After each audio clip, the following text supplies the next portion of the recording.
निश्चितपणे त्याही ठिकाणी योग्य प्रकारची जी कारवाई आहे ती पुढच्या काळामध्ये करण्याचं काम हे आपल्या सरकारच्या माध्यमातून निश्चितपणे आपण करू।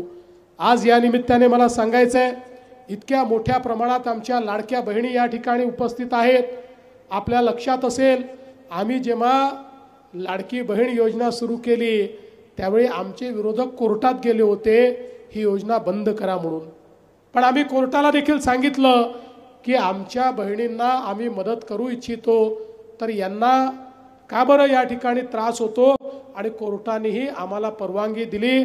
आज लाडकी बहीण योजना आपण योग्य प्रकारे चालवतो आहोत, आणि कोणी काही अफवा पसरवली तरी लक्षात ठेवा, काहीही झालं तरी लाडकी बहीण योजना बंद होणार नाही, ती सुरूच राहील। माझ्या बहिणींना ते पैसे मिळतच राहतील। आता आपण प्रयत्न असा सुरू केलेला आहे की आमच्या या बहिणींना एकत्रित करून एक या लाडक्या बहिणींच्या माध्यमातून एक सहकारी संस्था तयार करायची, आणि त्या सहकारी संस्थेच्या माध्यमातून आमच्या बहिणींना त्यांना जे पैसे मिळतात त्याच्यावर आधारित कर्ज द्यायचं, आणि त्यातनं त्यांना उद्योजक म्हणून या ठिकाणी तयार करायचं, बचत गटांना त्या ठिकाणी मदत करायची। मला असं वाटतं की आमच्या मेघनाताईंनी त्याच्यामध्ये खूप आघाडी घेतलेली आहे। मेघनाताई फक्त परभणीत करू नका, तुम्ही हिंगोलीच्याही संपर्क मंत्री आहेत, त्यामुळे हिंगोलीमध्येही माझ्या या सगळ्या ज्या बहिणी बसलेल्या आहेत यांचंही मार्गदर्शन तुम्ही करा। पण हे सांगत असताना मला या गोष्टीचा आनंद आहे की आमच्या देशाचे प्रधानमंत्री माननीय नरेंद्र मोदीजींनी या ठिकाणी लखपती दीदीची योजना आणली। मोदीजींची इच्छा आहे की आमच्या सगळ्या भगिनी या लखपती दीदी झाल्या पाहिजे, म्हणजे वर्षाला दरवर्षी 1 लाख रुपयांपेक्षा जास्त पैसे हे त्यांनी कमवले पाहिजे, तर त्यांना लखपती दीदी आपण म्हणतो।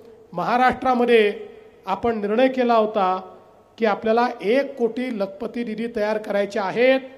25 लाख आपण तयार केल्या। आता यावर्षी पुन्हा 25 लाख लखपती दीदी आपण तयार करणार आहोत, आणि त्याच्यानंतर त्याच्या पुढच्या वर्षी म्हणजे 2026 साली पुन्हा 30 लाख लखपती दीदी आपण तयार करणार आहोत। 1 कोटी माझ्या लाडक्या बहिणींना आम्ही लखपती दीदी शिवाय थांबणार नाही, त्यांच्या जीवनामध्ये परिवर्तन घडवण्याचं काम हे आपण निश्चितपणे या ठिकाणी करणार आहोत।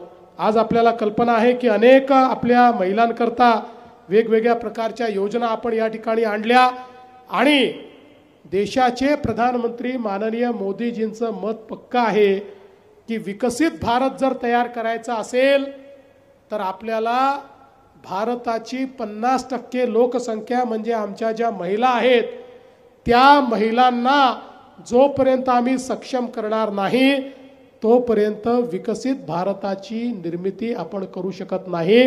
आणि म्हणून महिला सक्षमीकरणाच्या ज्या योजना आम्ही सुरू केलेल्या आहेत त्या अधिक बलशाली कशा करता येतील हा प्रयत्न पुढच्या काळात आम्ही करणार आहोत।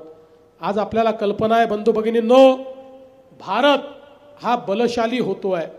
मला तुम्हाला सांगताना आनंद वाटतो की आपला महाराष्ट्र देखील पुढे जातोय।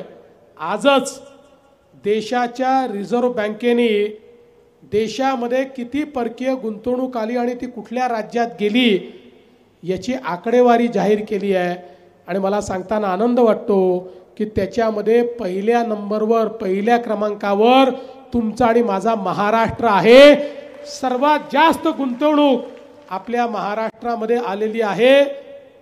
देशामध्ये आलेल्या गुंतवणुकीची 40% गुंतवणूक एकट्या महाराष्ट्रात आहे, इतर सगळे राज्य मिळून 60% गुंतवणूक आहे।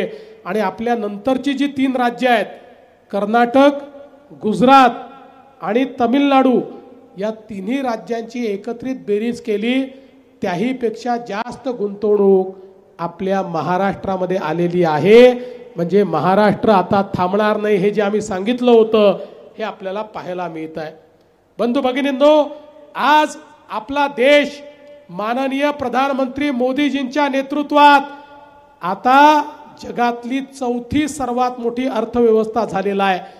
3-4 दिवसापूर्वी आपण जपानला मागे टाकलेला आहे आणि आपण 4थ्या क्रमांकावर आलेलो आहोत।